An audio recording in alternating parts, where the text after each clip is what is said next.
Again, kill me, can only make me stronger. I need you to hurry up now, cause I can't wait much longer. I know I got to be right now, cause I can't get much longer.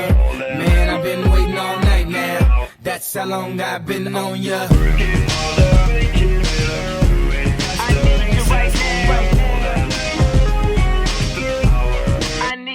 Let's get lost tonight.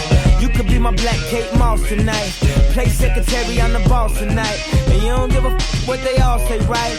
Awesome, the Christian and Christian Dior. Damn, they don't make them like this anymore. I ask, cause I'm not sure. Do anybody make real anymore? Bow in the presence of greatness. Cause right now, that has forsaken us. You should be honored by my lateness, that I would even show up to this place.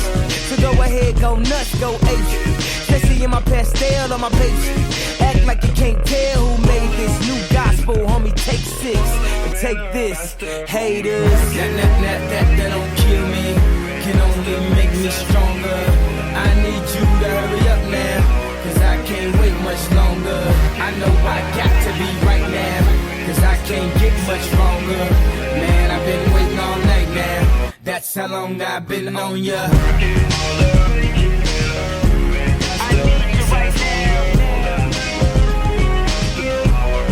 Me like it. I don't know if you got a man or not, if you made plans or not, if God put me in your plans or not. I'm tripping, this drink got me saying a lot, but I know that God put you in front of me. So how the hell could you front on me? It's 1,000 yous, it's only one of me. I'm tripping, I'm caught up in the moment, right?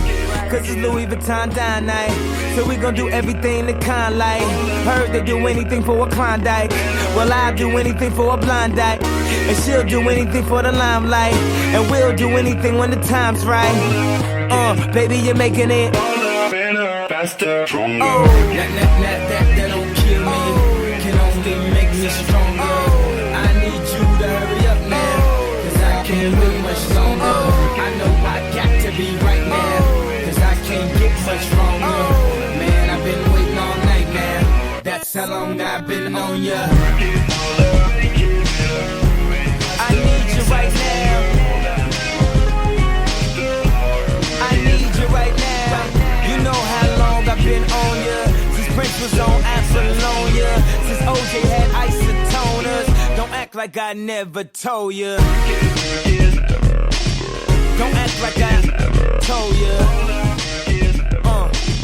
Don't act like I told ya, don't act like I told ya, don't act like I told ya. Baby, you're making it better, faster, stronger. That don't kill me, can only make me stronger. I need you to hurry up now, cause I can't wait much longer. I know I got to be right now, cause I can't get much longer. Man, I've been waiting all night now, that's how long I've been on ya.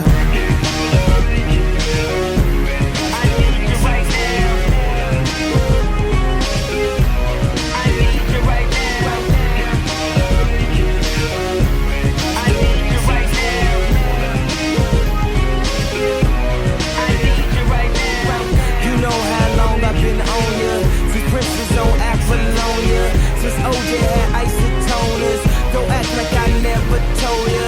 You know how long I've been on ya, since Prince was on Apollonia, since OJ had isotoners. Don't act like I never told ya. Never told ya. Never told ya. Never told ya. Never told ya. Never told ya.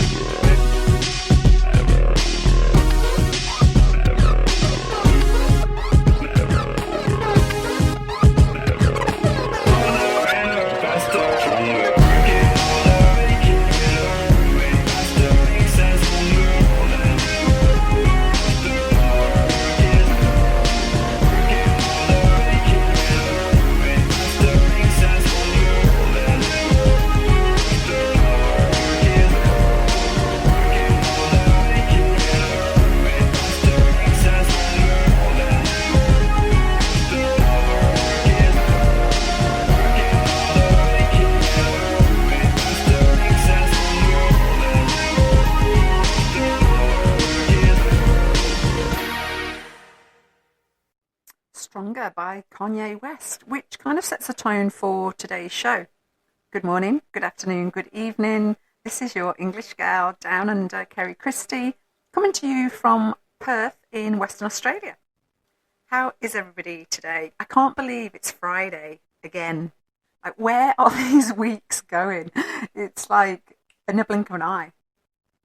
So, welcome. Last week, if you were listening in, we were talking about the healing journey and looking at, why we need to do the healing, why it's important to look back at our past to understand why we show up in the world the way we do, which then in turn affects our future. And today we're going to be, the other thing I'm going to be doing on my shows is interviewing people that have come through adversity and they've come out stronger. So we have a really interesting guest today. We're going to be talking to Katy Perry. So stick around and listen in to that. And, resilience is all about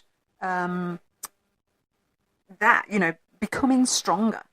So being able to stand up to things, being able to voice your opinion, being able to get through adversity and hard times. And it's those things that make us more resilient. And sometimes we're going to be standing up to people. Sometimes we're going to be standing up to systems. But in doing that, we actually do come out stronger, even though at the time it can seem really hard and we can question why we're doing it. And feeling like we want to give up or we don't want to carry on because it feels hard. But as you see through my shows, you're going to see people, not just me, but other people that have gone through those times and they have definitely come out stronger the other side. So, listen in. And this next song is a little bit tongue-in-cheek. Here we go.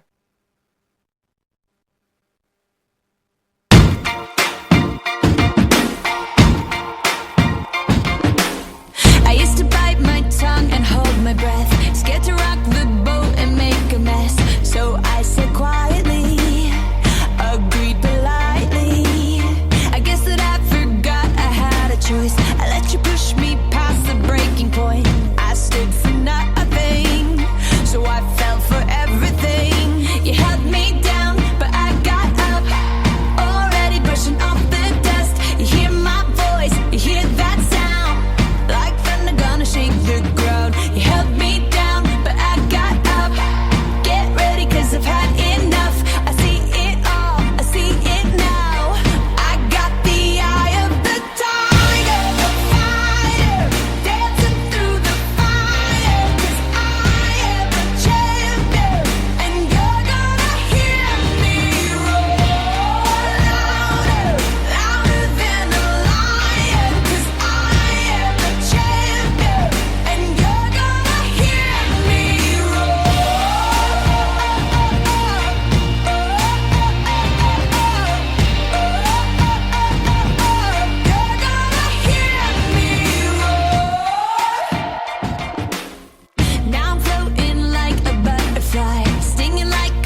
Raw by Katy Perry. We don't want to hear it again, Katie. Thank you. The line, held me down, but I got up, is actually very relevant to today's interview. So today I'm going to interview the real Katy Perry, our Australian Katy Perry, who took on the singer Katy Perry in a big old court battle. And so it's fascinating. It's really interesting. So tune in, keep tuning in, keep listening in, because that's coming up in a little while. And Katie, they did try to quash her, but she came back stronger than ever. So today's story is about finding your voice, even when someone bigger tries to take it away. That you can, no matter how small you are, that you can rise up against these people, and again, it's down to resilience, right? So we're going to talk about, bullying and things that we experience, not only as children. We can experience bullying as adults also, in the workplace, amongst family, amongst friends. It's something that I experienced personally. I was bullied through primary school, middle school, finally stood up to my bully. There was one day she was bullying me outside of the school gates, and I'd had enough. This had gone on for years, and I got to the point where I turned around and I slapped her right across the face. Now listen, I don't condone violence for one moment, but you have to understand that when you have been bullied or somebody's abusing you and they're in your face and they are constantly putting you down and nobody will stop it. Nobody, even when you report it sometimes to teachers and to other adults, the bullies continue.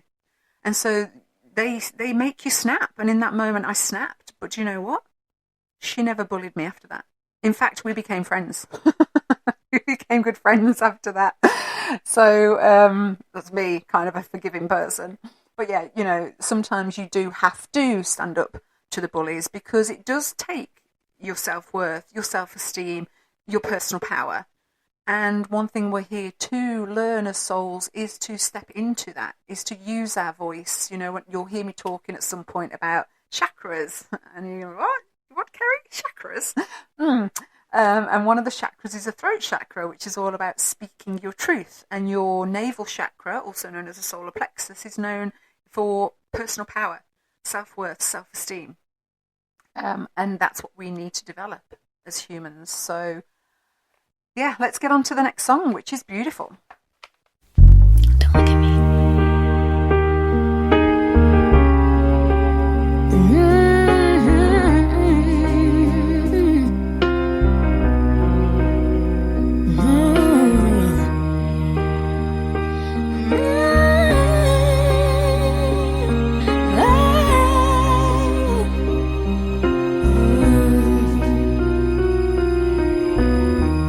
Every day is so wonderful, and suddenly it's hard to breathe.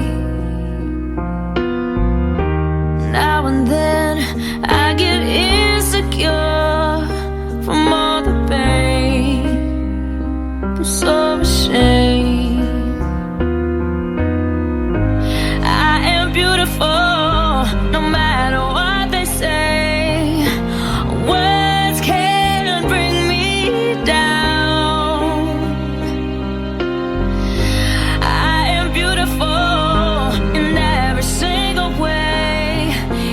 Words can't bring me down, no, no. So don't you bring me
you bring me down today.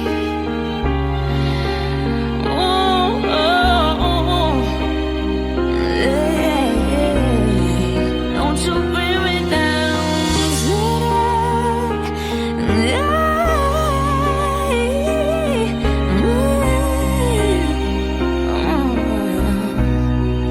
Don't you bring me down today.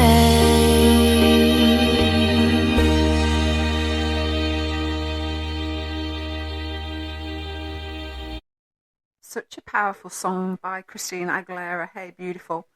I mean, she says in the song about words, and there's that saying, isn't there? Sticks and stones will break my bones, but names will never hurt me, which kind of isn't true, because we know the power of words, and we know that people get bullied, not just physically and abused physically, but often mentally and emotionally, and those are the people that do sometimes struggle to stay with us because it gets too intense.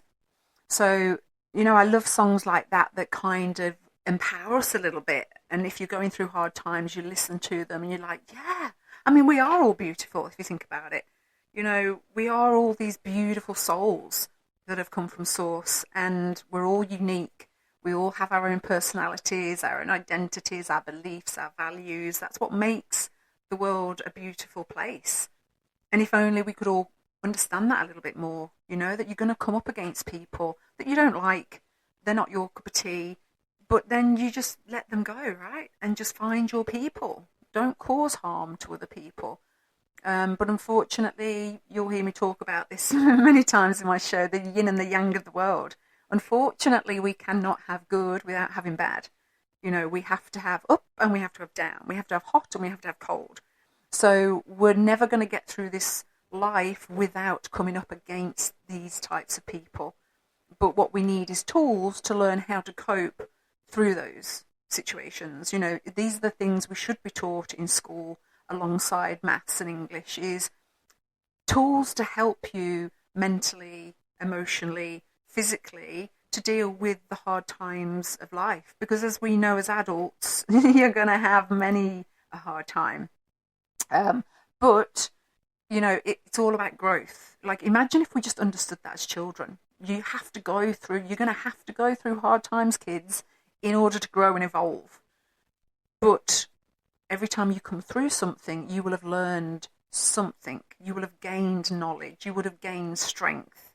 And it's important. Now, let's move on to the next song. This is another song. This is a song I actually found an artist on TikTok.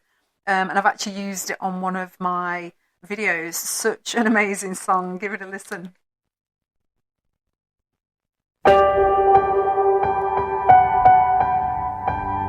Like a small boat on the ocean, sending big waves into motion.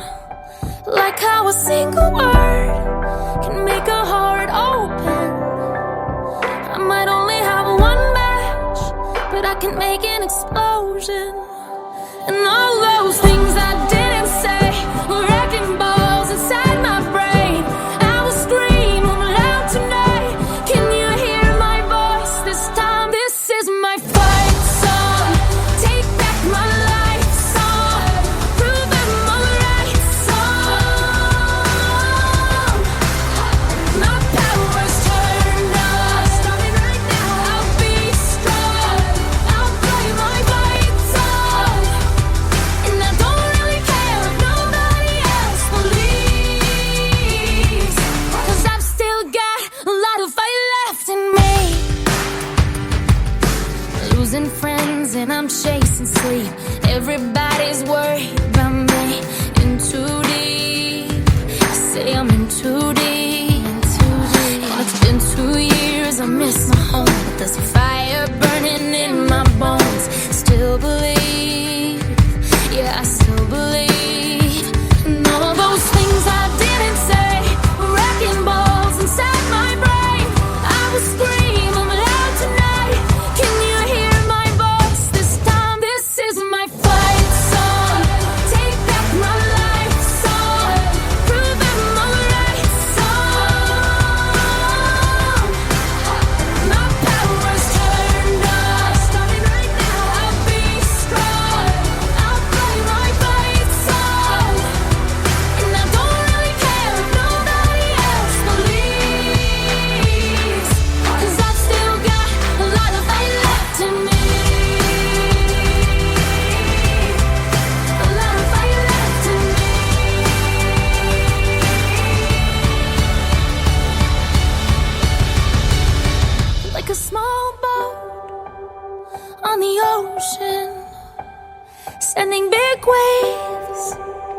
into motion, like how a single word can make a heart open.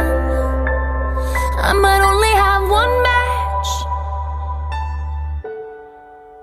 but I can make an explosion. This is my fight song. Take back my life song. Prove I'm alright song. My power's turned on. Starting right now. I'll be strong. I'll play my fight song. And I don't really care if nobody else believes. 'Cause I've still got a lot of fight left in me. No, I've still got a lot of fire left in me.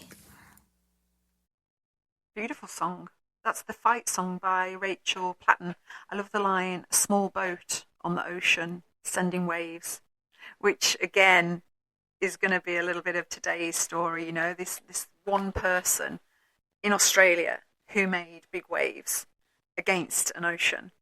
Wouldn't it be nice if we didn't have to fight?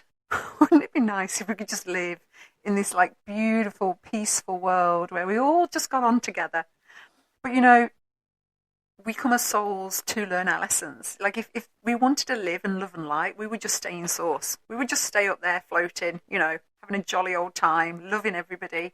But we agreed to come here to have these lessons.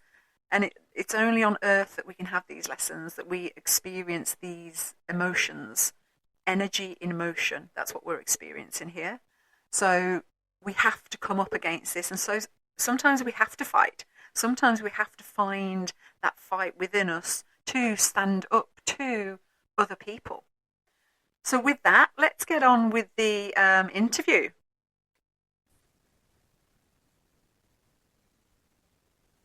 And welcome, Katie. Hello. Thank you for having me on your podcast. Thank you so much for agreeing to come on. I can't wait for this interview to learn a little bit more about your story and where you're at with it. So let's get into it.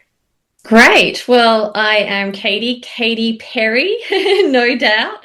And that's Katie with an I-E, which is very important, and your listeners will find out why as we continue on with this chat. So I'm a fashion designer and founder. I've had my business for coming up to 20 years, which is a long time, lots of roller coasters throughout this whole time.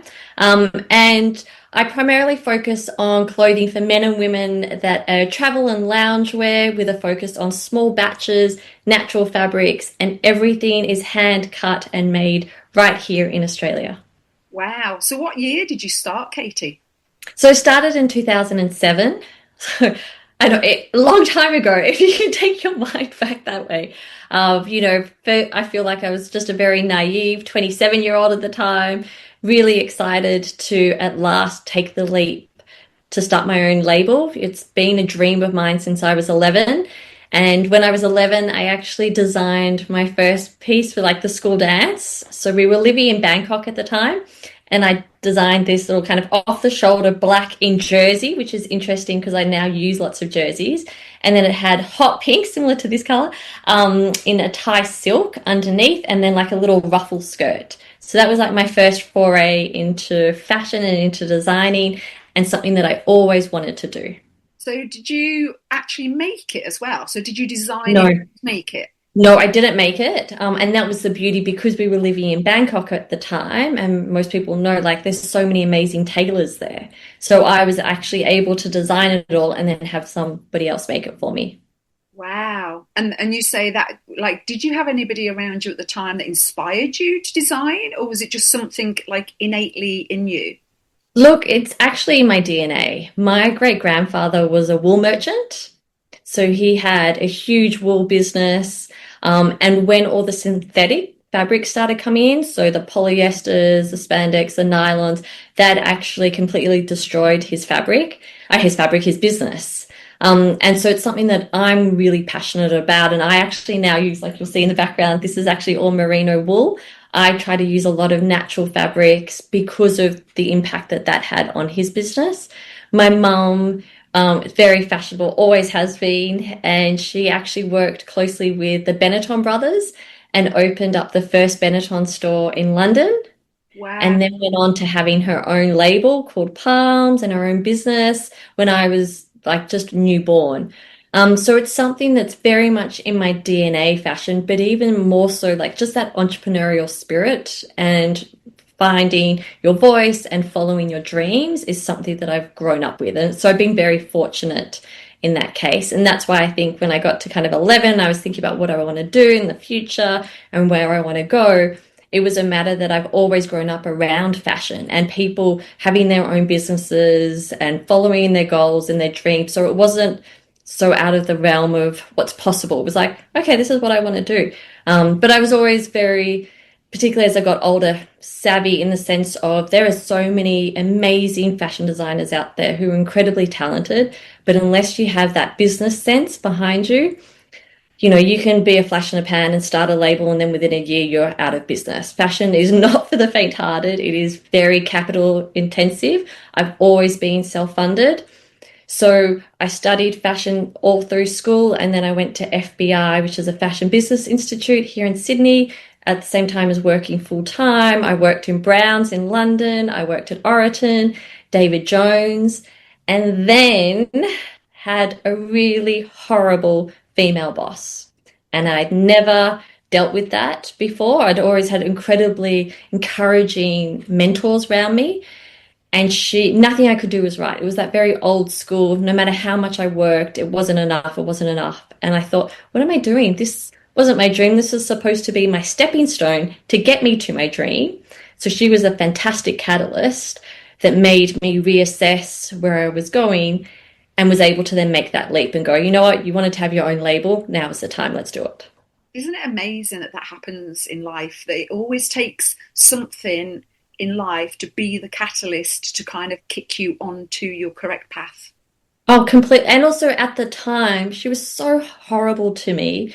And, you know, again, when you're right in the middle of it, you think like, why is someone acting this way? And that I'm all about, you know, that kind of rising tide lifts all boats and like female empowerment and helping one another out. But there is also that negative, I don't know, kind of like a negative twist on female empowerment where lots of women are actually jealous and threatened and they're quick to pull us down, pull each other down. And it's like there is enough success and abundance for all of us.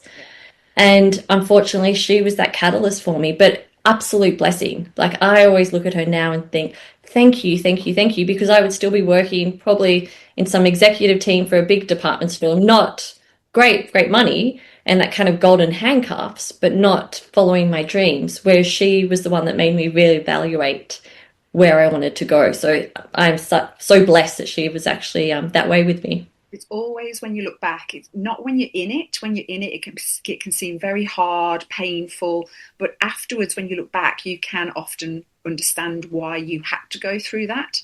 Definitely, but you normally just need quite a bit of distance until you can get to that point. Just look back and reflect.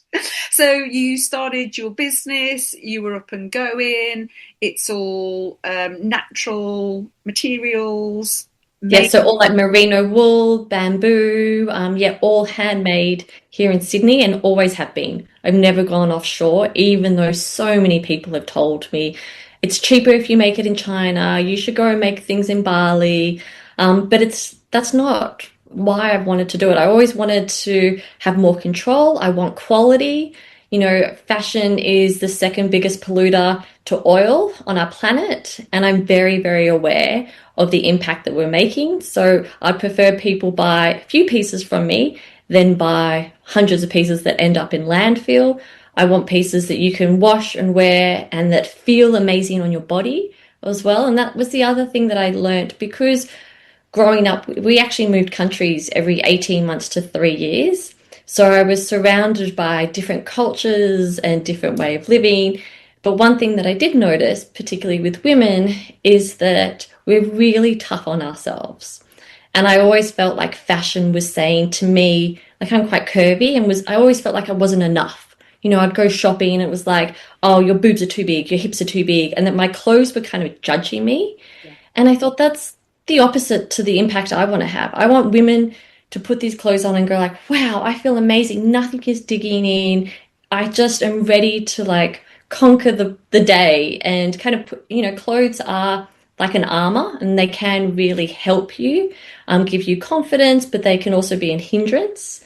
And that was how I first started, was with that philosophy of like, I really want these clothes to make you feel more, not less than. And now we've started to do that also for men as well. Wow. Yeah, because how many times as a woman have we been into a changing rooms in a department store and put clothes on and looked at ourselves in the mirror and just hated what we see, and then say, "Oh, I can't find anything. I can't find anything." And the size difference. You can be a 10 in one store and a 14 in another store. Yeah, it makes it very hard because there's no standard sizing. But I think also the way we look at ourselves, particularly for women, we're our harshest critic. And I see that all the time with, women trying clothes on and they'll be like, oh, I hate my arms, or oh, look at my tummy. And it's like, your arms are beautiful.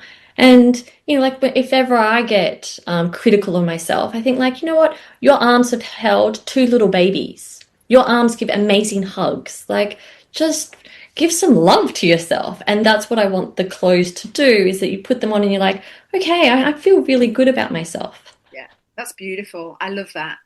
All that self-love stuff. So Yeah, it's so important. it's so important. So there you are, you set up in business, off you go, doing Off really I go. well. What So happened? I started at Paddington Markets, and for anybody starting off, I always say like, just the best thing is to start as a grassroots, go to the local markets, get feedback from people. And I thought I was only going to be there for 3 months. I ended up being there for like 7 years, every Saturday.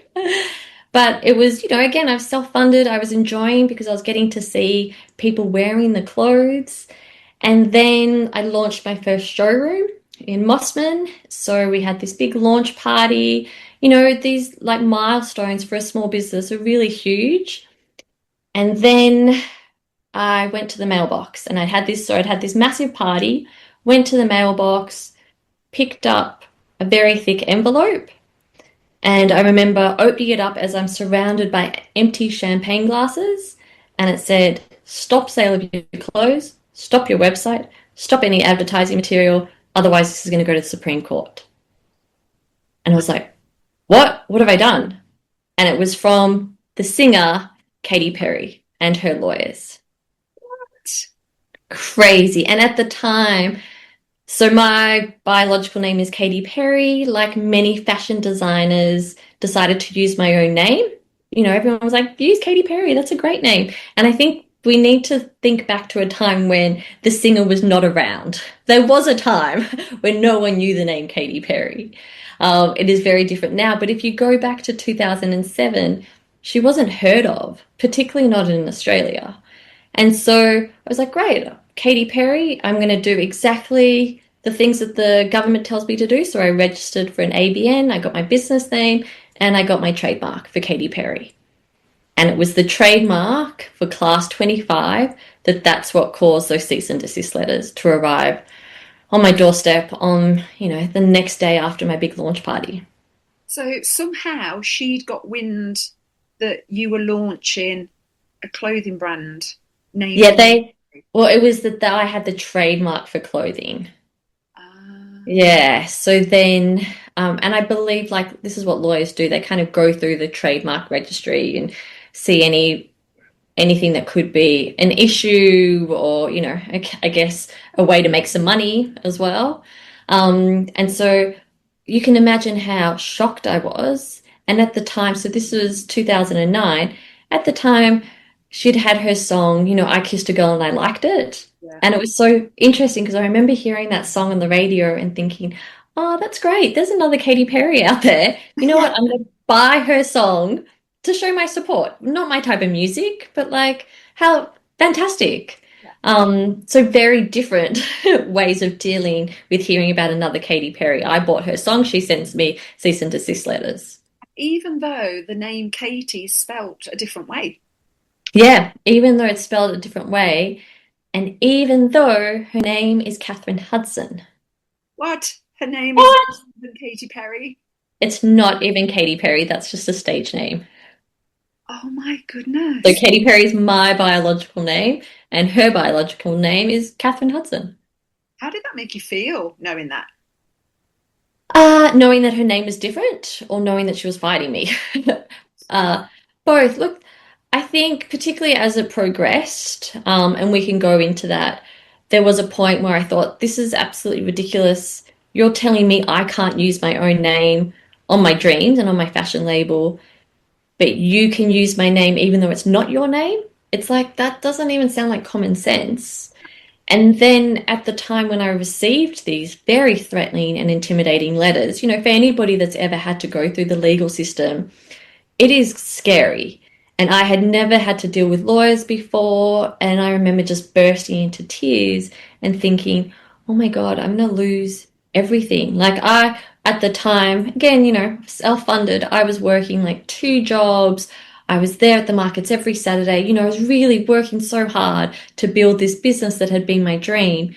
And to think that that would be gone and taken from me was really scary and upsetting. What would it have meant if you at the time had panicked and gone, yeah, okay, I've got to change my name, I've got to change the name of the label? What would that have meant to you? What process would you have had to? Would you have lost a lot of stock or? Yeah, well, I would have had to like unpick every single label, every swing tag I would have had to throw away, every flyer, I would have had to do a whole new website. And I think, again, people forget, like back in 2007 when I started, a website cost me like at least $6,000. Like it was a huge, huge investment. It's very different now where you've got, Shopify and you can quickly go in and like change things and upload images, and it was a different time. Every image, every photo shoot was costing me money. I would have had to start completely again. And for what? Like, because I used my own name and I got a trademark, which the government said I should do. And that's what I kept on coming back to. It's like, I haven't done anything wrong. So why should I have to be the one to change everything? Yeah, And at the time, I was a fashion designer. She was a singer yeah, as well. It's like, but we're completely different. yeah. So why is that an issue? So you got the cease and desist. What did you do? Did you go to a lawyer? Did you get advice? How did you? Yeah, I cried. And then a friend where I was working at, she said, look, one of my clients is a lawyer. Why don't you go and meet him? Went into the city. And I remember I had no experience with lawyers. And I didn't realize that when you're sitting there and you're having a meeting with them, they're like tick, tick, tick, dollar sign, dollar sign, dollar sign, dollar sign. Like they have units that they're meeting. So I'm sitting there crying, and he even was like, I'll take a photo of that, and I will send this, and I'll do this. That's all charges. So like they put a stamp on a letter, like that's a few $100s to do that. And it was really scary. And he said, look, you've got a great case, but unless you have $20,000 in the bank, you should shut up shop now. And I was like, I don't have $20,000 in the bank. Like I'm a small, teeny tiny micro business just setting up. Like what and why will I have to have $20,000? So I left that meeting and was like, he's not the lawyer for me. Then got a legal aid lawyer who at the start was like, yes, you've got a great fight. We can do this. And then he was getting intimidated and bullying by the other side's lawyer, so much so that I remember the last meeting I had with him, he just said to me, you know what, what's the worst thing that could happen? Like, she's going to be a big pop star. You're just some small designer. I think you should just sign away. And I was like, what? What has happened to you being on my team and backing me? And I was like, nope, I'm going to do this all by myself. I mean, crazy. I remember like just having folders and folders of research and notes and thinking like, I'll just represent myself. Luckily, I didn't have to. And like, because of the power of social media, and at the time, I wasn't on there was no Instagram or TikTok. It was just Facebook. And I put out that I was going to represent myself. And someone who was an Aussie living in the UK said, my friend is an IP lawyer. Let me put you in touch with her. And again, then the power of female sisterhood really came into play. And she came on board, helped me. And then 2 hours before we were supposed to go to court, they just withdrew their opposition. And that was it. You And just, so that was it. Like just withdrew. Never heard from them ever again. And I thought, oh great. Like I remember having like a lunch and like my IP lawyer had framed my trademark for me. We had it all printed and I was like, fantastic, I've got my trademark. I can continue on trading and just focusing on my business. wow. So all that stress, how long did that part take? So from the cease and desist to them dropping it, how long was that? Can you remember? I don't know, like weeks. Oh, It was quite a long time. Yeah, yeah. It wasn't just quick. I would say anywhere between like t 10 weeks perhaps, but it was a long time. And it was also, I was still having to do Paddington markets every Saturday. I remember my mum coming with me and saying like, Katie, everybody wants to talk to you, like go out the front. And I was like, I just can't. I'm so exhausted because I was living in a state of fear of, oh my God, I'm going to lose everything. And then what? But at the same time, I was getting a lot of the media, which was fantastic, and a huge amount of support, both in Australia and internationally. But that was also quite exhausting trying to manage that. yeah. And at the same time, it's a small business, and I've got rent to pay and I've got staff, and I needed to make sure that I still had that income coming in. So that was quite a tough time. So that's why when they withdrew their opposition, I was like, great, I can just focus on my business. Let's go going. It's amazing. I think that's the thing that people don't understand that have never been through a court case is the time and energy it Mm. takes. It can be really exhausting. And even like just the mental load of it all as well. And you're constantly, well, for me, I was constantly out of my comfort zone. You know, the legal world is very different to the fashion world. And it's not a world that I'm particularly, I would say, comfortable in. Every time going to court, I'd have a lot of anxiety about that because you're stepping into, for me, it felt like the lion's den, to be honest, an area that I'm not comfortable and I didn't feel confident in. It was like, let me go back to fashion, let me go back to the markets because this is where I know what I'm doing. Yeah. And And that's exhausting. conflict, hey, that it causes, if you're not a person that likes conflict and you're the type of person that always tries to champion other people, to then walk into a courtroom and have to fight is so against everything that you are. Oh, The, exactly. the stress on your nervous system is unbelievable. Oh, it's a huge amount of stress on the nervous system.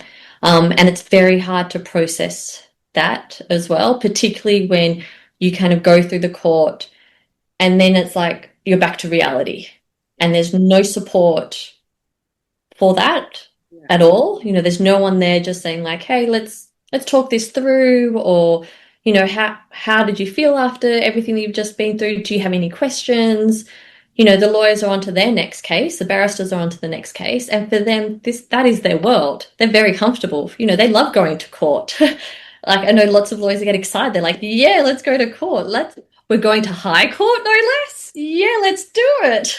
But to people like us, it's trauma. It's traumatic. Completely. It is. Completely. Well, amazing. We're going to go on to the next part of the story. But before we do, let's go into your first song. What's your first song that you've chosen for us, Katie? That first song is, what was my first song? Defining Gravity? Oh, Defining Gravity. Yes. It's so like I'm a mum, two little kids. I was up early. Defining Gravity. Now, the reason why I picked that song is because, and we'll talk more about the case, but there was a point where I won and then I lost, and that was lost on appeal. And the night before I was finding out that appeal verdict, I went to see Wicked, and I remember going with my mother's group and listening to that song Defying Gravity, and I was like, that's what I feel like I'm doing. I'm defying gravity in all ways, and people have told me not to do this, and I'm just going ahead because I'm backing myself. And it's a song that I have listened to so often and still do, and I love playing it in my car and singing very loudly to it. But it also was such a pivotal moment because after watching that movie, I then had the verdict from that appeal, and we can talk about that afterwards. Talk about that afterwards. Let's go into Defining Gravity by Wicked.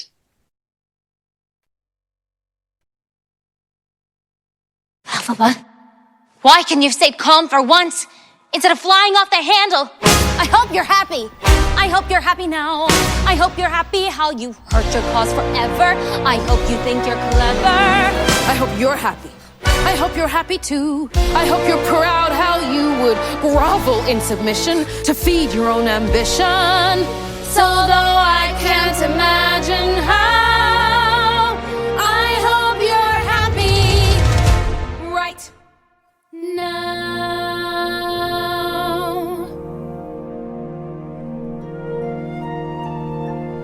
Elfie, listen to me. Just say you're sorry. You can still be with the wizard once you've worked and waited for. You can have all you ever wanted. I know, but I don't want it. No, I can't want it anymore.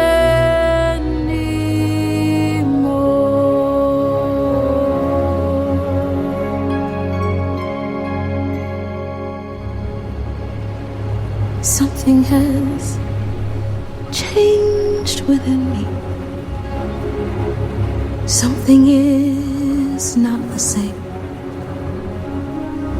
I'm through with playing by the rules of someone else's game. Too late for second guessing. Too late to go back to sleep. It's time to trust my instincts. Close my eyes and leap. It's time to try defying gravity. I think I'll try defying gravity, and you can't pull me down. Can't I make you understand? You're having delusions of grandeur. I'm through accepting limits, 'cause someone says they're so. Some things I cannot change, but till I try, I'll never know. Too long I've been afraid of losing love. I guess I've lost. Well, if that's love, it comes at much too high a cost. I'd sooner die defying gravity. Kiss me good, I'm defying gravity, and you can't pull me down. Come with me. Think of what we could do together. Unlimited. Together we're unlimited. Together we'll be the greatest team there's ever been. Go end our dreams the way we planned them. If we work in tandem, there is no fight we cannot win. Just you and I defying gravity. With you and I defying gravity. They'll never bring us down.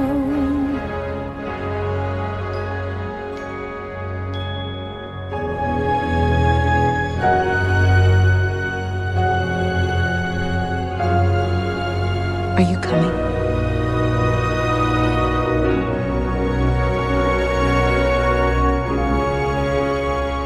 I hope you're happy now that you're choosing this. You too. I hope it brings you bliss. I really hope you get it and you don't live to regret it. I hope you're happy in the end. I hope you're happy, my friend. No! Leave her alone! She hasn't done anything wrong! I'm the one he would.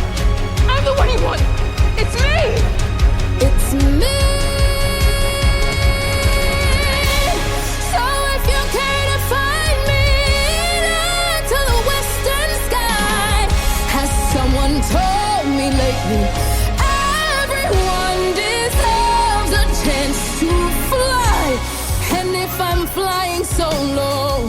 At least I'm flying free. To those who ground me, take a message back from me.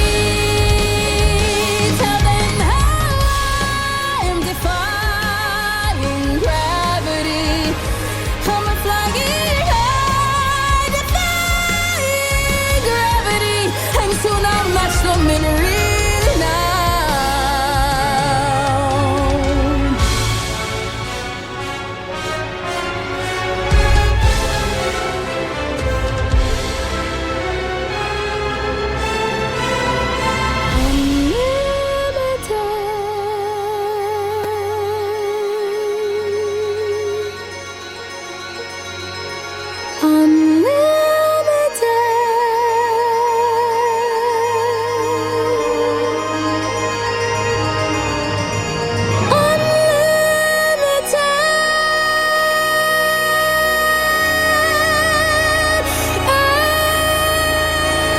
Nobody in all of us, no wizard that there is or was, is ever gonna bring me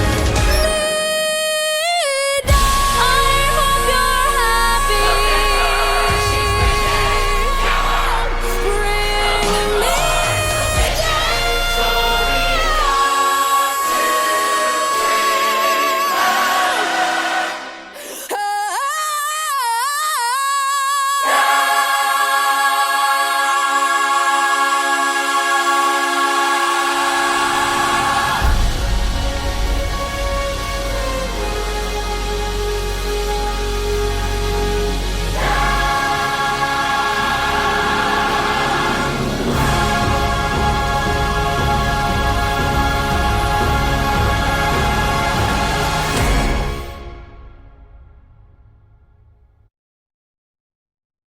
by Wicked. So let's get back into the story. So Katie, what happens? So you've gone up against Katy Perry's team and then they just dropped the case, and so you're like, yes, I can get on with my business now. What happened next? Yeah, so what happens next is I'm still working away incredibly hard. And then through these years, friends would like send me photos of t-shirts in Target or in Cotton On with the brand like Katy Perry and say, but don't you have the trademark for Katy Perry? Like, is she allowed to sell those t-shirts? And each time it would be like, no, she's not allowed to. She's actually breaching my trademark and Australian law. But I didn't know what I could do. And then I was at a Creative Mamas event and I was telling my story. And luckily, like, thank you, universe, there just happened to be another fashion designer there. And she knows just how hard the industry is. And she came up to me afterwards and she's like, this is so wrong. I can't believe that you're having to go through this. My husband's cousin is a trademark lawyer. I'm going to put you two in touch and let's see what happens. And I was like, that would be amazing. People say these things all the time and nothing really eventuates. And the next day she followed up and she's like, here's his number. He's expecting a call from you. And we spoke and he said, look, I can't do this pro bono, but have you heard of litigation funding? And now it's actually quite new to Australia. And what it is they will help fund the case. A lot of the times they do this you'll find in like class action cases, and they help fund the case. And then, you know, if there's a settlement, they'll get a percentage of that. And so I was like, amazing, let's do it. Because you know what? My value system, and I'm very values driven, and I think through all of this, that's what I realized. One of my values is about truth and it is about justice. And I kept thinking, like, you knew about my trademark because you sent me those cease and desist letters and you fought me for it. And then you have completely ignored Australian law and Australian trademarks, and knowingly. So no, there should be a reason, and their trademarks are there to protect Australian businesses. So then 2019, we then took her to court. Hang on a minute. I lost you? No, I've still got you. Oh, there you are. You're back. Okay. You froze Okay. for a second. I've got you. Okay. Yeah, okay. Yeah, you're back. Yeah, got you. So then I took her to court for infringing on my trademark. Wow. Now, You took Katy what Perry to court, and I'm I took, assuming this is when she was bigger, so we knew. yeah, this is 2019. Wow. So this was more recent. She's definitely become a household name then. At the time when it all kicked off, I was pregnant and then I had my baby. And so when it actually got released to like the media, I had a 3-month-old baby. And the reason why I say that is because at the time, what also happened was a lot of trolling that went into that. So it wasn't it people like, wow, you took her on, like, or was this a publicity stunt, or but when it all started, I was pregnant and then had my 3-month-old baby plus a 3-year-old as well. So this wasn't something that I took on lightly. But it is, I'm a big believer, like when the opportunity comes, it's really important to run with it. And the opportunity was there, and it's like, yes, we need to protect Australian small business. This happens all the time to businesses. At least once a month, I would get a DM in my Instagram or an email from similar things happening to small businesses in Australia. Wow. So I was like, you know what? We need to fight for Australian businesses and for Australian trademarks, and that we matter. We all matter. And whether or not you're a big pop star or you're a small business, I matter just as much. So that kicked off. Did it because of her now status in the pop industry that they thought they could just get away with it? Yeah, look, they said her manager has been quoted in the court. He said they took a calculated risk that I'd never be able to do anything about it. So when I was given the opportunity from that Creative Mamas event and being put in touch with this lawyer and then being told about litigation funding, I was like, I ran with it. I was like, yes, yes, yes, yes, yes. Of course it wasn't perfect timing. I was pregnant with my second child. I then had my baby. But, I couldn't pick and choose when these opportunities came my way. And I ran with it. And it was a matter of saying, like, no, I matter, small business matters, and trademark law in Australia should matter. How long did that case take? How long was that process? It's been a long process. So, really, it's been up until a month and it's still going, really. So what happened? So 2019, it all kind of kicked off again. We went to federal court. I went through a brutal, brutal cross-examination. Nobody prepared me for that. I was told that the barrister was very methodical, but not a bully. And that was not my experience at all. And little things of like, he would ask a question and turn his back to me. And so I was like, I don't know, where do I say my answer to? I was kind of like lost, I'm already in court where I'm vulnerable. I'm already in a position where my nervous system is very heightened. I'm anxious. And then to have, like, if you ask me a question and then turned your back, it'd be like, is that a statement? Do you want to engage? Who am I talking to now? And I'm rude, to be honest. I would never expect that from my kids. I wouldn't allow that behavior. So it was hard to know what to then do. From that, that was a really horrible and tough time. I got like a lot of insomnia from that, like nightmares. And then I had to wait 15 months for that primary judgment to come out. So 15 months, it's a long, long time. Wow. Meanwhile, still running my business, but in a sense of limbo, because what's next? Am I going, because when we said that they breached our trademark, they then did a cross claim to cancel my trademark. So that was their whole focus, was to have my trademark cancelled. Oh my goodness. So knowing, like, if we lose, I'm going to, again, lose everything. The verdict came out, and that was a huge moment where we won.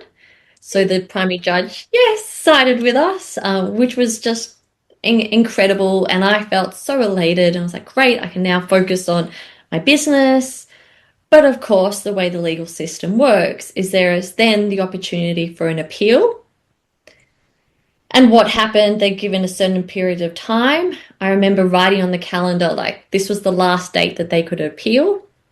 That date came, and I heard nothing from my lawyers. And I emailed them and was like, they haven't appealed. This is amazing. And I was just like, great, it's all over. And then the next day, I'm there with my kids. It's in the evening. I can picture myself now. I'm in the kitchen. The kids are watching some TV. And I looked at my email, and it was from my lawyer, and it said, they've appealed. And I just, like, my husband walked through the door, and I said, I've got to get out of here. And I just ran out, burst into tears, because I didn't want my kids to see just how upset I was. I remember just walking around the neighborhood, just crying, like sobbing, because it was like, it's not over. Oh, we have to like go through this all over again. That was a really tough moment.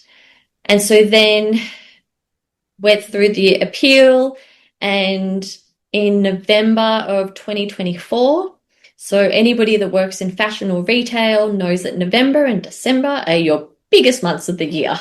That's where you make the most amount of money. You know, for me, I'm working day and night, and I received the news, and I was in the kitchen, I was on the phone, and they said, they cancelled your trademark. And I was like, what? My trademark that I've been using all of these 17 years had been cancelled. I've always used it. I've never stopped my business. I've always been using it. And I was shocked. You'd lost the appeal? Yeah, well, it's kind of, it's more murky, because of course it's the legal system. Yeah. Basically, because they cancelled my trademark, it meant that there was no case. So all those aspects that they were looking at, like even additional damages, costs, injunctions, well, that doesn't matter because they cancelled my trademark. So the whole case was over. And then I was just devastated. Not only that, I'm then given 2 weeks. So I had people come, I was there at the Rocks markets, and I had people coming like, what are you going to do? And I was like, I have no idea. Like, I'm in the busiest season. I've just been told I've lost my whole business and my trademark. Like, I actually was like, does that mean I just close my business? Like, what does this actually mean?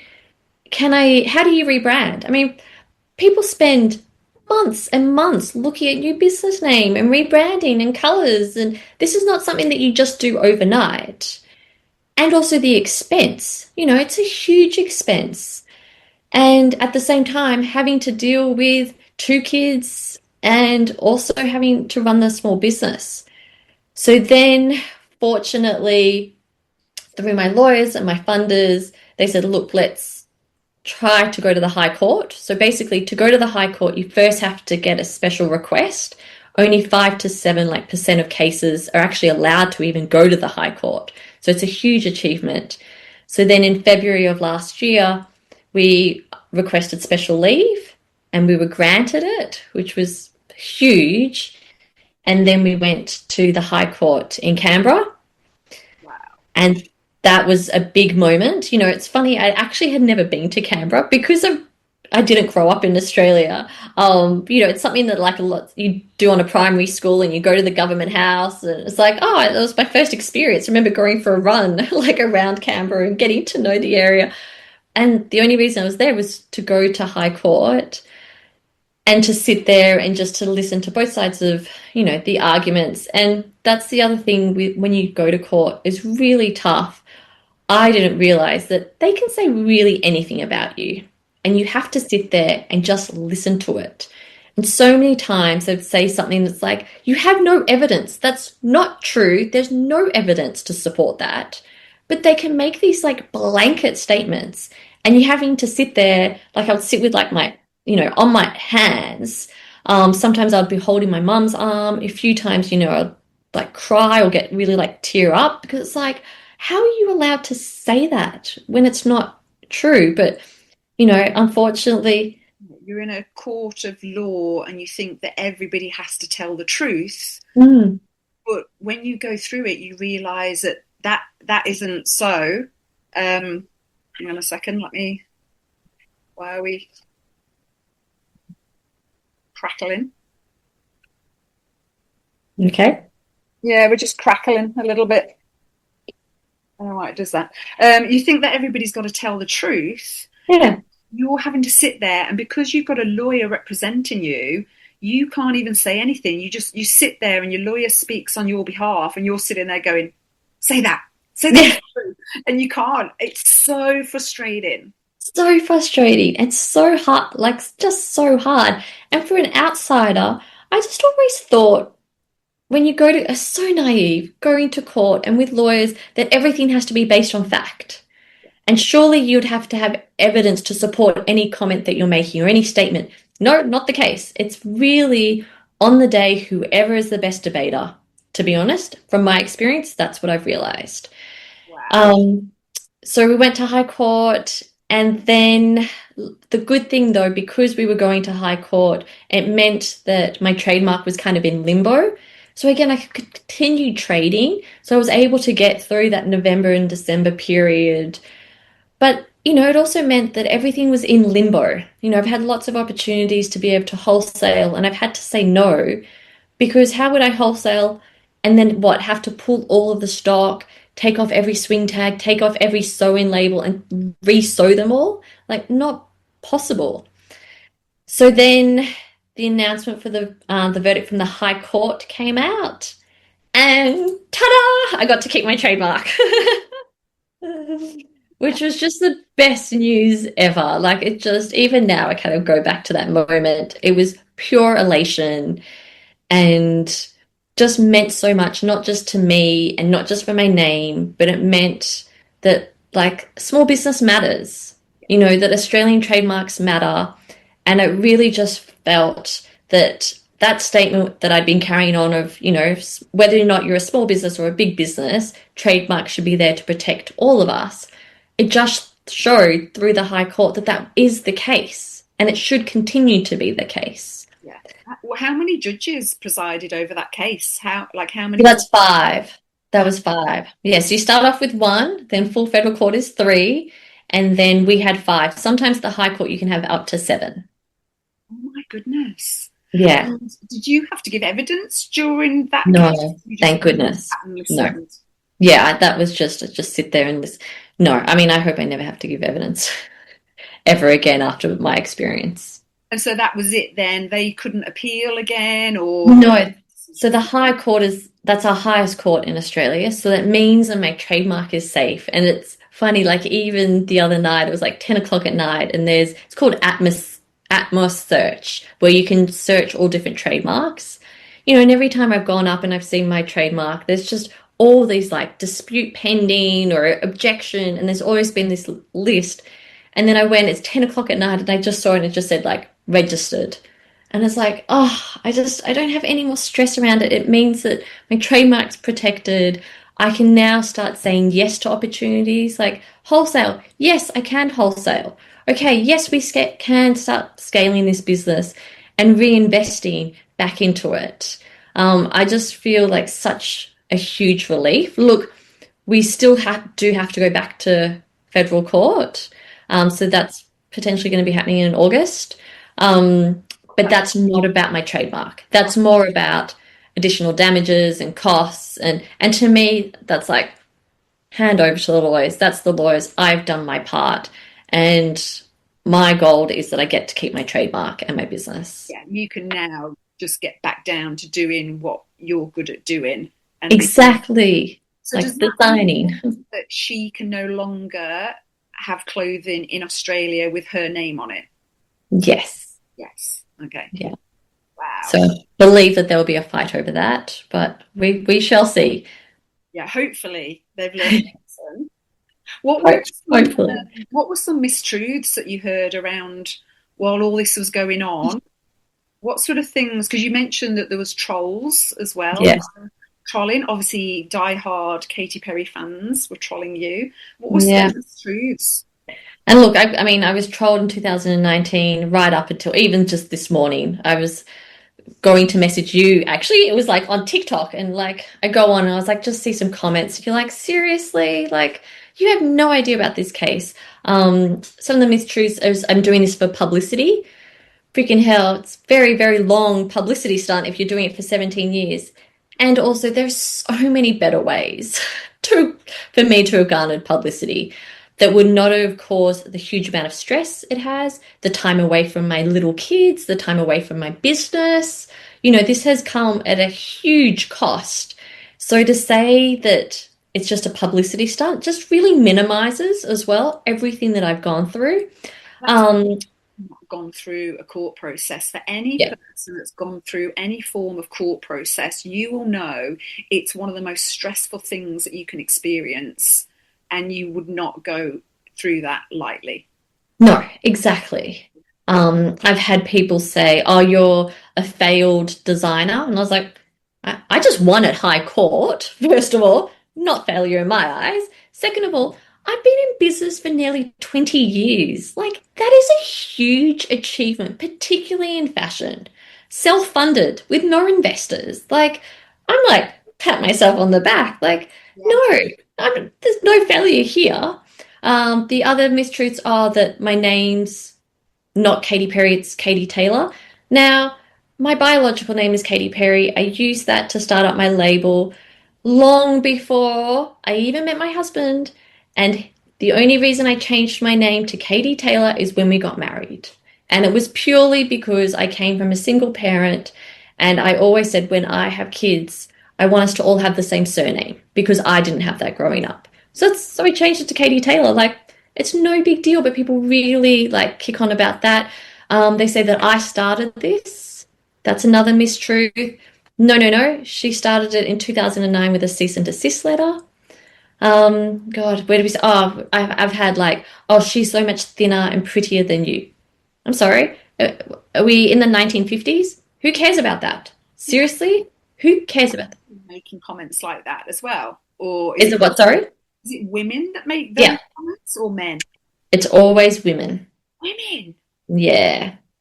Come on, women. I know. But the thing is, when you also do a bit of research, and sometimes, like, if someone's written me nasty posts, if I have the time and the energy, I'll do it. A lot of the times they're bots. Okay. So it's like I can't compete with a robot, or with a bot. Like, it's just, you're a fake profile. You're not even a person. And then if it is someone that has a profile and a following, you go on and it's like all of their images are of Katy Perry, like of the singer. So like they're just her big fan. Like, I can't compete with that, because no matter what I say they're not going to believe me. So one of my favorite parables, right? Don't argue with donkeys. Exactly. You have to pick your battles. Like, is it worth your time and your energy going and answering every negative comment? Because no matter what you say to that person, they're gonna argue, because they're diehard Katy Perry fans. Exactly. It's like that Mel Robbins theory. Let them. Just let them. It was like, whatever, like, just let them.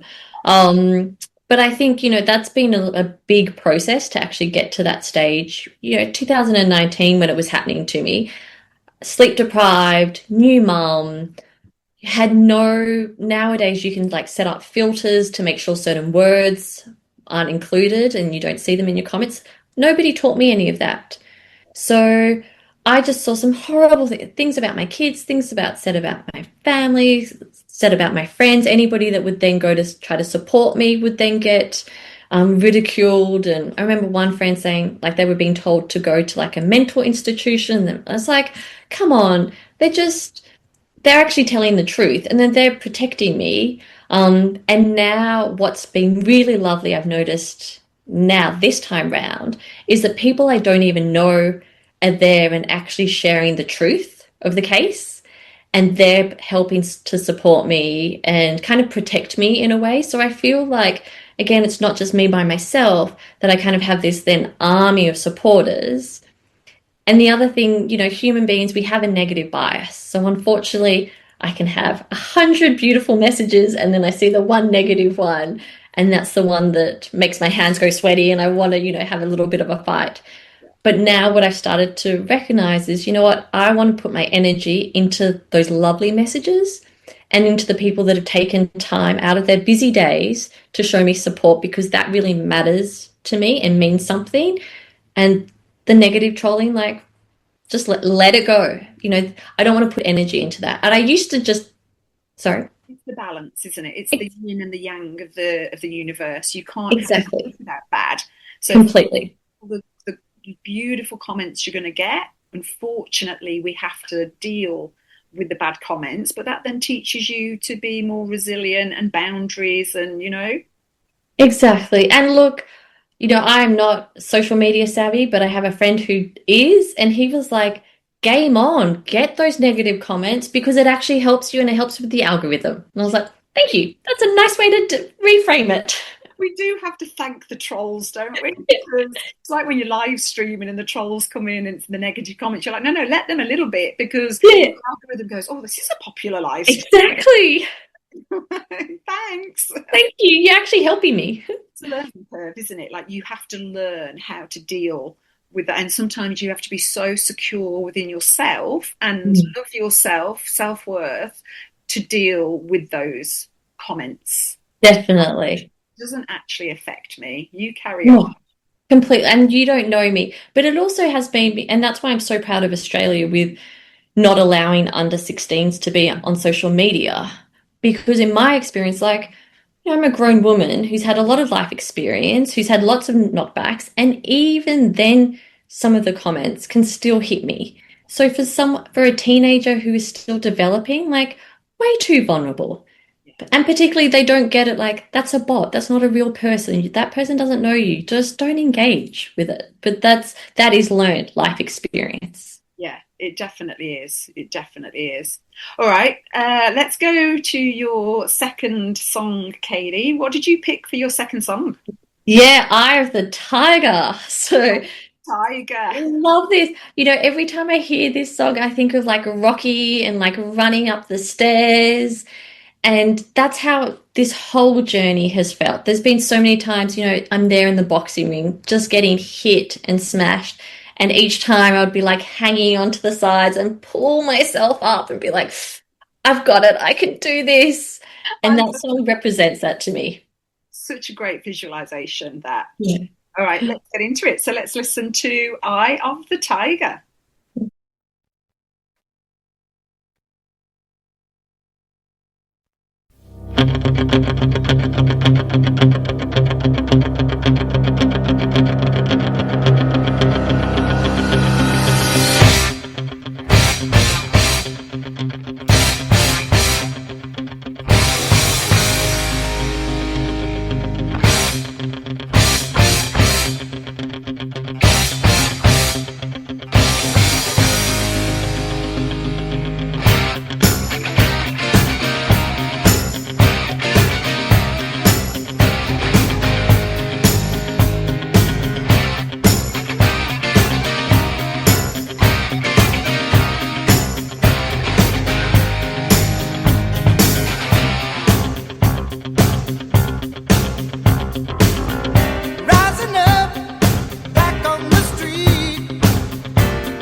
I'm not gonna stop, just a man and his will to survive. It's the eye of the tiger, it's the thrill of the fight, rising up to the challenge of our rival. And the last known survivor stalks his prey in the night, and he's watching us all in the eye of the tiger.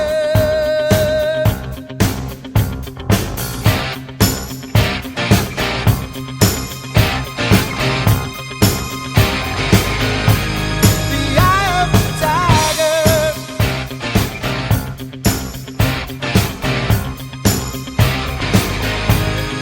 Eye of the tiger.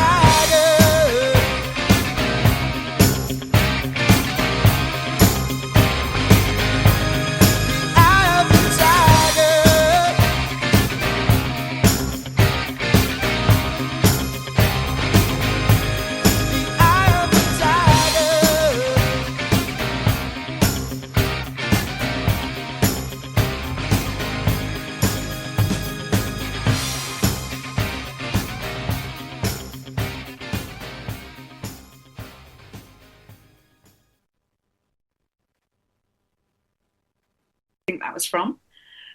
So, Katie, you've got through the court cases, you've won, your business is up and going again, everything's great. What I want to know is, like, why did you take on the fight? I think you've covered it a little bit, but just going over it again, what made you want to go and take on Katy Perry and all her team of lawyers? Look, throughout this whole process and, over 17 years, everything that's kept me going is the fact that I have done nothing wrong. I started a label using my own name. I got the trademark, all those things that the government says, registered a business name, got an ABN, got a trademark, tick, tick, tick, everything you do when you start up a small business. And I kept on going back and I haven't done anything wrong. I was just following my dreams. And as I mentioned before, I'm very values driven. So justice and truth are very much part of my core. I was telling you a story like when I was a kid, and I used to hate walking. I absolutely hated it. My mum would drag me around and I'd be like, oh, I don't want to walk. It was either run or nothing, really. And then there was a charity walkathon, and you'd get paid for every lap that you would do. And so my mum was like, oh, Katie hates walking. I'm going to I'll pay a huge amount per lap because she's only going to probably do one or two. Anyway, there I am. I've got my little khaki outfit, and I was walking and walking and walking. And because I'm doing this for charity and not just for myself, I kept on walking and walking.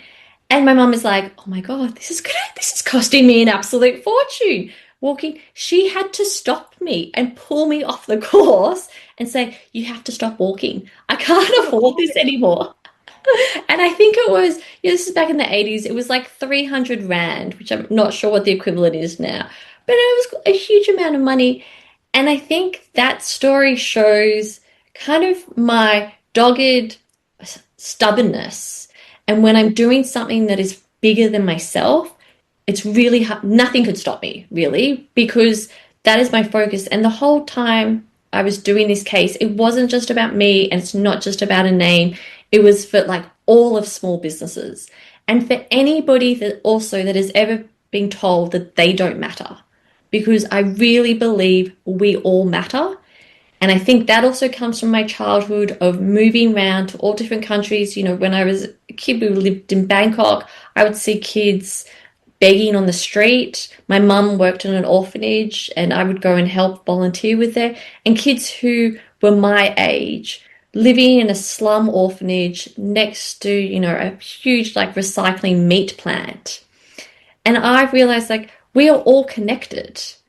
And whether or not you're a cleaner or you're a prime minister, we all matter. And whether or not you are a small business or you're a pop star, we all matter. Nobody is more than or less than. And that's something that it's really at my core. And so those aspects just kept me going. And of course, there were many times when I thought, like, oh, this is too much. Like, I'm just one person. I don't have a huge entourage. It was me at court. It was me having to give evidence. It was me that had to go through hours and hours of getting all the evidence. I didn't send my manager there. It was me sitting in court every single day, listening to all the things that were said about me who's actually having to, deal with the trolls on social media. And there has been a lot of struggle and times when I thought that it was just too big. But I kept. Was there a point where you wanted to give up? Was there ever a point where you were like, this is just too much, I can't do this anymore? Yeah, when I lost the appeal, that was definitely a huge kind of, not a breaking point because I didn't break, but a pivotal moment. And I remember sitting at the dining room with my mum and stepdad and just crying and being like, it's so big and I'm just one person. It's just me. But I would think about my future self. So my 80-year-old Katie, like, what would she say to me? Would she say, you know what, Katie, you've given it your all, you've done your best, walk away? Or would she say, you're so close, like, just keep going. Why would you stop now when the finish line is so close?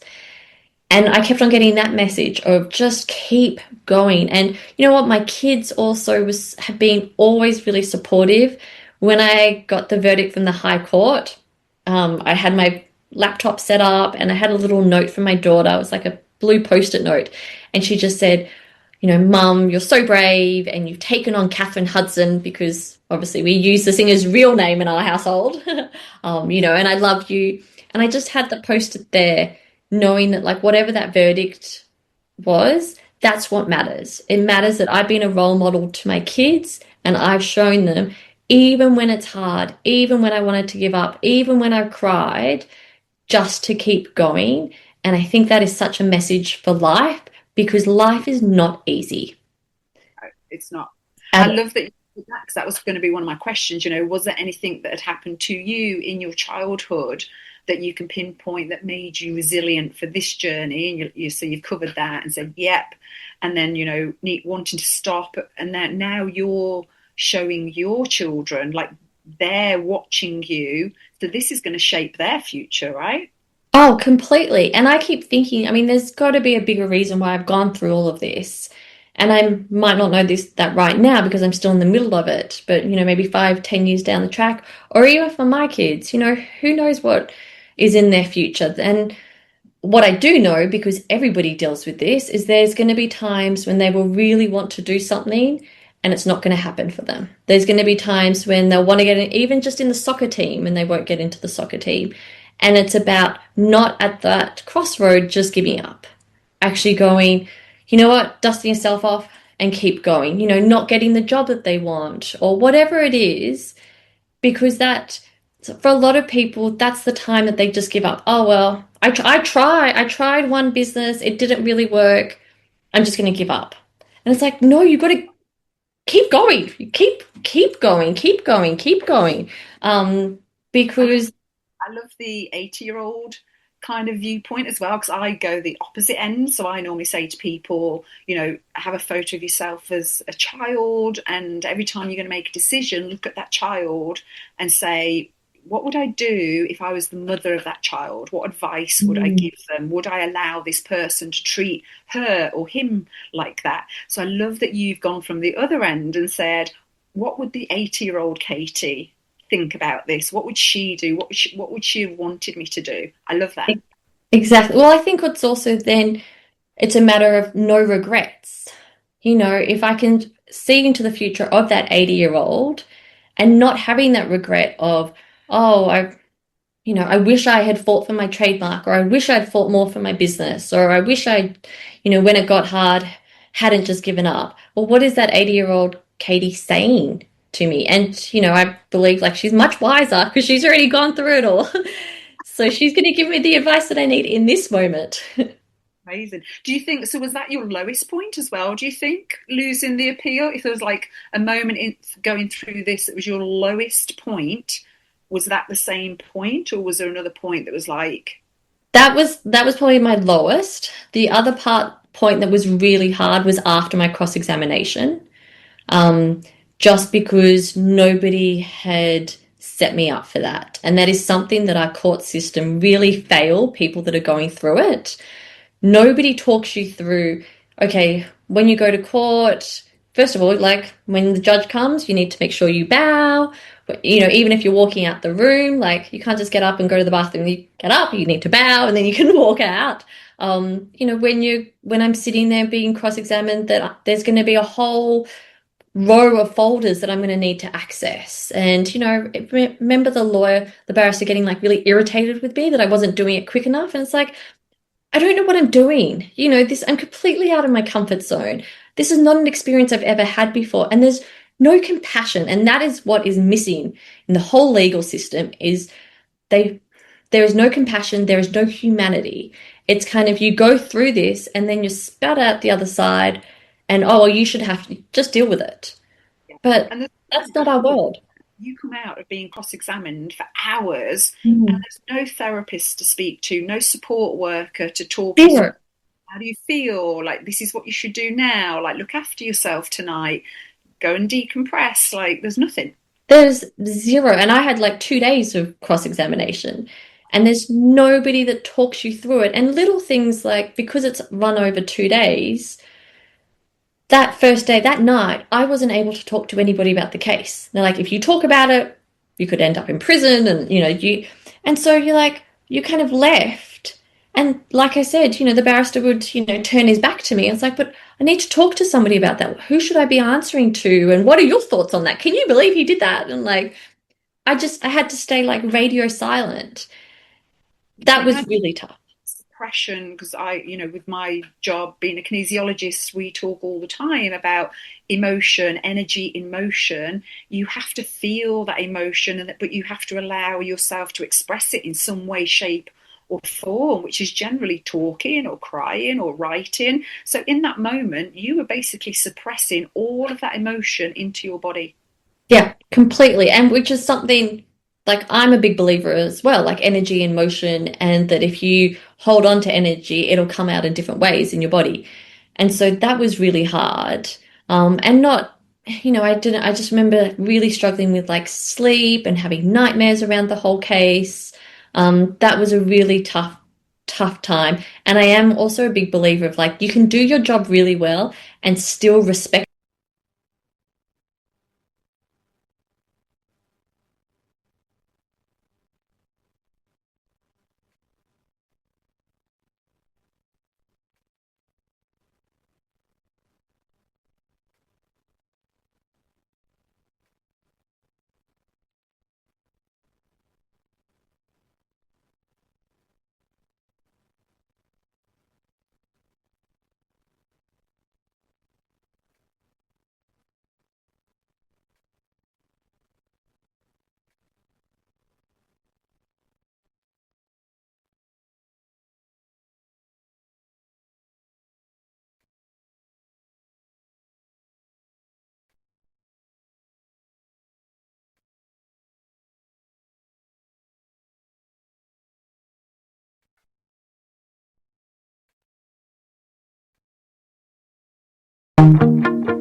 You shut it out, but I can't hear a word you say.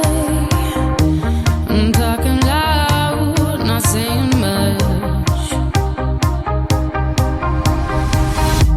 I'm criticized, but how your bullets ricochet. Shoot me down, but I get up. I'm bulletproof, nothing to lose. Far away. Ricochet, you take your aim. Far away. You shoot me down, but I won't fall. I am titanium. You shoot me down, but I won't fall.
was Titanium by Sia. Let's get back to the interview with Katie.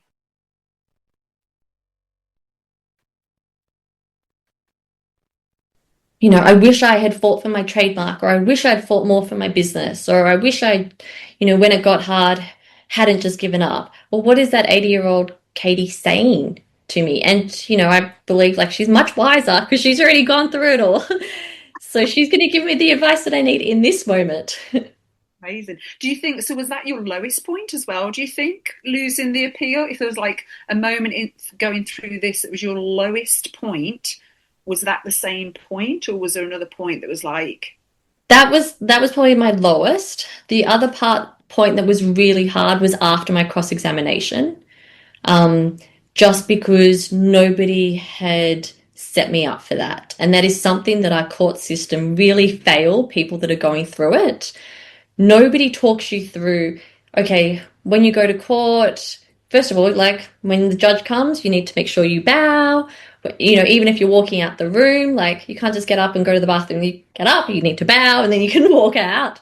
When I'm sitting there being cross-examined, that there's going to be a whole row of folders that I'm going to need to access. And, remember the barrister getting like really irritated with me that I wasn't doing it quick enough. And it's like, I don't know what I'm doing. I'm completely out of my comfort zone. This is not an experience I've ever had before. And there's no compassion. And that is what is missing in the whole legal system is there is no compassion. There is no humanity. It's kind of, you go through this and then you're spat out the other side and, you should have to just deal with it. But that's not our world. You come out of being cross-examined for hours and there's no therapist to speak to, no support worker to talk to. How do you feel? Like, this is what you should do now. Like, look after yourself tonight. Go and decompress. Like, there's nothing.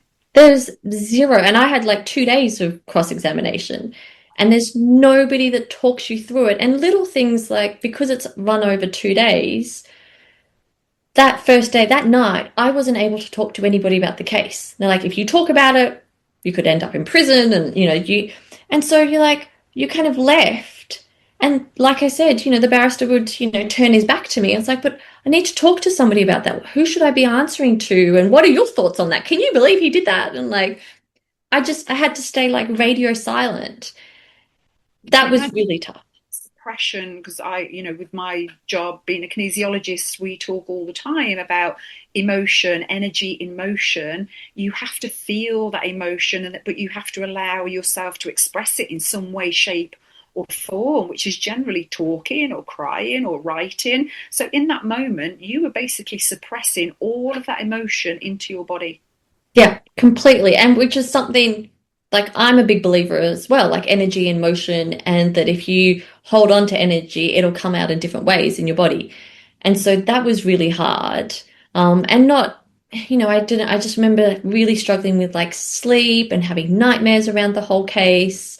That was a really tough time. And I am also a big believer of like, you can do your job really well and still respect people and still show some humanity. And, there's been like when I say this, normally people be like, yeah, but he was just doing his job. No, you can do your job really, really well, and you can do it still with some respect. And the other thing that people say to me is, the singer didn't even know that this was happening. She didn't know. And it's like, well, she said some pretty nasty things about me personally, so she knows. And Kerry, I won't repeat them because they are so nasty, but people can Google them. So she knew, and she could have stopped it at any time, and she chose not to. So that says a lot. Was she saying it in the press, or was she saying it on like her own? No, it all came out through court. Oh, so it was like emails that came out. Wow. Yeah, like nasty. Side of her. Yeah. I always had a feeling about that woman. So during all of this, what have you learned about yourself through this whole process? Look, God, there's so much that I've learned, but particularly that I am made of steel. My spiritual six-pack has had a huge working out, but also I really, truly know myself. And, I live quite an unconventional lifestyle in terms of, I work weekends and, I have lots of flexibility during the week. But I don't really care what other people think. It's really like, I know why I did this case. I know why I took it on. And it doesn't really matter what other people think about that, because I know my intention was pure, and that's the most important person. That is the most important thing through all of these times. Exactly. So what would your message be to the world? My message to the world would be two messages. I would say back yourself. The most important person that you have to have is yourself. So say like, be your own hero, back yourself. And in those moments when you don't have yourself and you're not being your own hero, find one person who will be in your corner and be your biggest cheerleader. And all you need is one person. And it doesn't have to be family. I was really fortunate that for me, it was my mum, but it can be a best friend. It could be an uncle. It could be an auntie. It can be your parents. But find one person that really has your back when those times are super tough and you're on the floor and you think like, I can't do this anymore, because you sometimes just need one person to be like, you know what? I'm reaching out my hand. I'm helping you up. It's so true. I mean, years ago we lived in tribes, didn't we? So we had that family around us, that community. And now we often live very isolated, or just a small family, or, if we're immigrants, our families aren't even in the same country. And that's part of the thing that's got me through my journey is the community. Having one or two people that have just got your back, tell you that they love you. You can ring them whenever and offload to them or meet them for a coffee. It's so important. So important. And you're right. I think I really realized that since having kids, I'm always talking about like, where's our village? Like, I want us to imagine if we all just lived in like this big commune and we all just got to do the things that we really love doing, but we could all help each other, because it can be really lonely. And particularly nowadays, everybody's living in their separate houses, and most of the time they don't even know who their neighbors are, or, you've got kids and you're like, oh my God, I've just run out of milk. Back in the day, you'd be able to say to your neighbor, hey, can you just pop over? I'm just going to go and get milk. Whereas now I'm like, come on, kids. Either we're going to get milk or like there's no milk tomorrow. True, isn't it? It's so true that we've become more connected via these platforms, social media, computers, but we've become disconnected. Completely. As humans. Yeah, definitely. And there is something about that human touch and in person. I mean, I do the Rocks markets and I still have my online store, but I love both of them, because online is amazing that, I could be at the playground with my kids and I'm making orders. But then I also love that in person when I get to see people wearing the clothes and be like, oh, you're going on a long haul flight. Here are the perfect pants for you. It's just that connection, and you can miss that when it's all just digital. Yeah, I agree.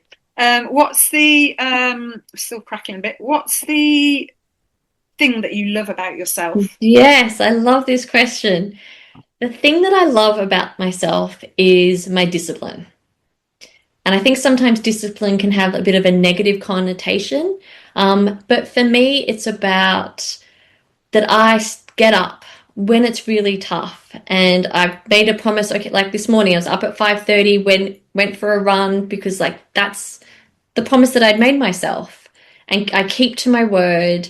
And there's been so many times when I just wanted to put the quilt cover over my head and be like, oh, I just don't want anybody to talk to me, and this is all too tough.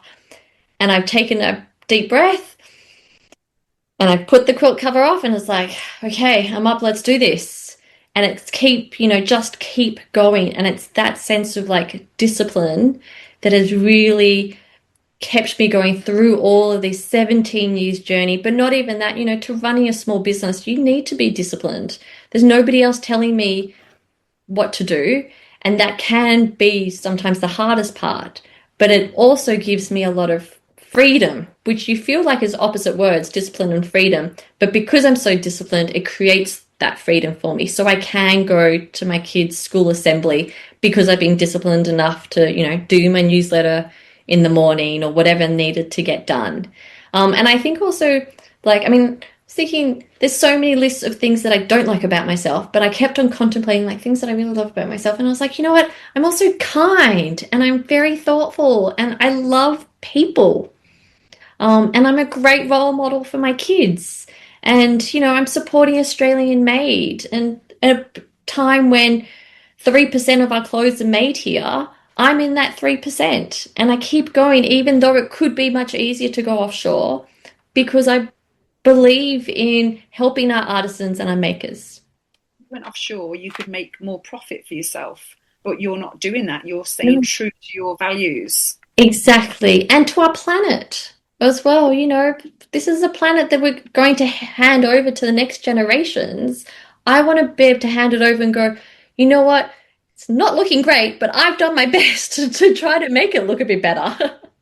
That's what I've seen on this whole journey. You see people on social media just jumping ship because they found that something is more popular. It gets more likes, it gets more views. And I'm the same. I've had to stay true to my self-love journey. People that aren't interested in self-love and healing, but I've had to stay true to that. No matter what, I don't just jump ship just because something is now more popular on social media. It's very important, that, isn't it? So important. And I think people will resonate with that as well. I think in a time where there's you can kind of get overloaded with the amount of decisions that you need to make in a day. And it is kind of like the world is your oyster, which can also be sometimes a bit scary because it's like, oh my God, there's like so much choice. I think in this day and age, it's nice to have people around that like, this is what I stand for. Like for me, I won't sell anything with polyester. I don't sell polyester because it's going to end up in our landfill for the next 500 years. So no matter how beautiful that fabric is or how cheap it is, it's got polyester in it. I'm not selling it and I'm not using it.